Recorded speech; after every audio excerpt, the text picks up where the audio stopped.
এজন্য বিশ্বনবী বললেন, খবরদার এদিনের নামাজ মিস করো না। মান তারাকা সালাসা জুমাইন তাহাউনান, গাফলতি করে টানা 3টা জুমা যে ব্যক্তি মিস করলো, তাবা আল্লাহু ফি কলবিহি, রব্বুল আলামিন ওই লোকটার অন্তরের মধ্যে মোহর মেরে দেয়। ওয়া কুতিবা ফি জুমরাতিল মুনাফিকিন, মুনাফিকদের খাতায় তার নাম তুলে দেয়। 3টা জুমা যদি কেউ মিস করে, 2টা পানিশমেন্ট। এক হচ্ছে তাবা আল্লাহু ফি কলবি, আল্লাহ অন্তরে মোহর মেরে দেয়। ভালো কথা ভাল লাগে না, নামাজ ভাল লাগে না, আজান ভাল লাগে না, ইসলাম ভাল লাগে না, শুধু মৌজ মাস্তি ভাল লাগে, গান বাজনা ভাল লাগে, এরকম আছে না নাই? জুমার নামাজে জানে না। আরেকটা হলো কুতিবা মিনাল মুনাফিকিন, মুনাফিকদের খাতায় নাম তুলে দেয়। আল্লাহ হেফাজত করো। আরো জোরে পড়েন আমিন। জুমার দিন আগে আগে মসজিদে আসবেন ইনশাআল্লাহ। সবাই রাজি? আসেন, আল্লাহ জুমার ব্যাপারে কি ওয়াজ আমাদেরকে করলেন আমরা শুনি। শুনতে রাজি? আল্লাহ বললেন, ইয়া আইয়ুহাল্লাযীনা আমানু ইযা নুদিয়া লিস-সালাতি মিন ইয়াউমিল জুমআতি ফাসআউ ইলা যিকরিল্লাহি ওয়া যারুল বাই', যালিকুম খায়রুল লাকুম ইন কুনতুম তা'লামুন। পড়েন না আল্লাহু আকবার। আল্লাহ বললেন, ও আমার মুমিন বান্দারা শোনো শোনো।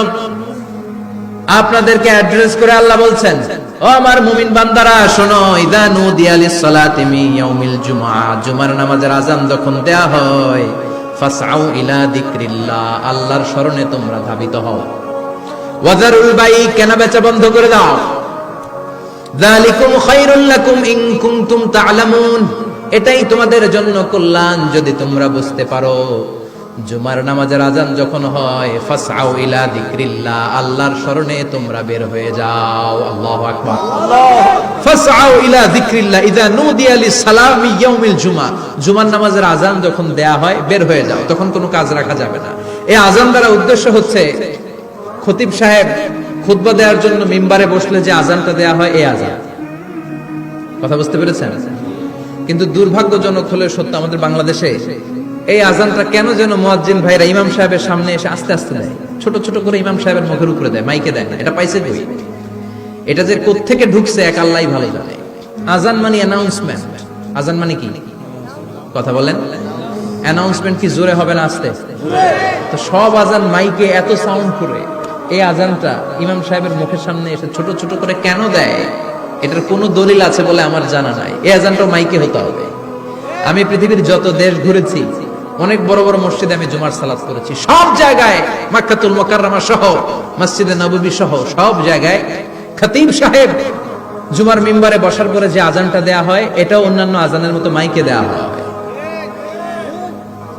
আল্লাহ বললেন, ইযা নুদিয়া লিস-সালামি ইয়াউমিল জুমআ, জুমার দিনের আযান যখন দেয়া হয়, এই আযান দ্বারা উদ্দেশ্য হচ্ছে খতিব বসলে যে আযান 12:30 12:15 দিকে যে আযান, এই আযান উদ্দেশ্য নয়। বিশ্বনবীর সময়ে এই 12:30 12:15 দিকে যে আযান ছিল, এটা ছিল না।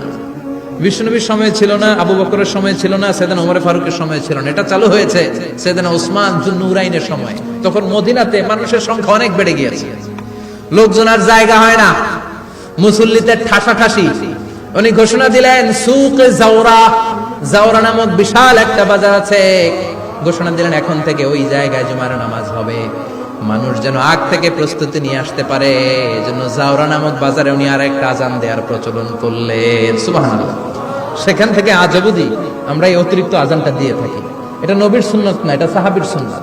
বিশ্বনবীর সুন্নাহ মেনে নেওয়ার জন্য আবশ্যক 4 খলিফার থেকে পাওয়া সুন্নাতগুলো মেনে নেওয়া আবশ্যক। বিশ্বনবী বলেন, আলাইকুম বিসুন্নতি ওয়া সুন্নাতিল খুলাফায়ে রাশিদিন আল মাহদিয়িন, আমার সুন্নাত ধরবা। হেদায়েত প্রাপ্ত 4 খলিফার সুন্নাত ধরবা। কেমনে ধরবা? ইক্ষু চিনেন? ইক্ষু না গ্যান্ডারি নাকি আখ না কুশাই? হ্যাঁ,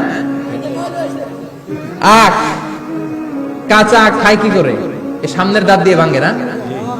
সামনের দাঁত দিয়ে বলে ভাঙে, চাপার দাঁত দিয়ে, এই জায়গার দাঁত দিয়ে শক্ত করে ধরতে হয়। বিশ্বনবী বললেন, আব্দু আলাইহা বিন নওয়াজিজ, আমার সুন্নাত আর সাহাবীদের সুন্নাতকে চাপার দাঁত দিয়ে আঁকড়ে ধরে, যাতে ছুটে না যায়। চিল্লায় পড়েন আল্লাহু আকবার।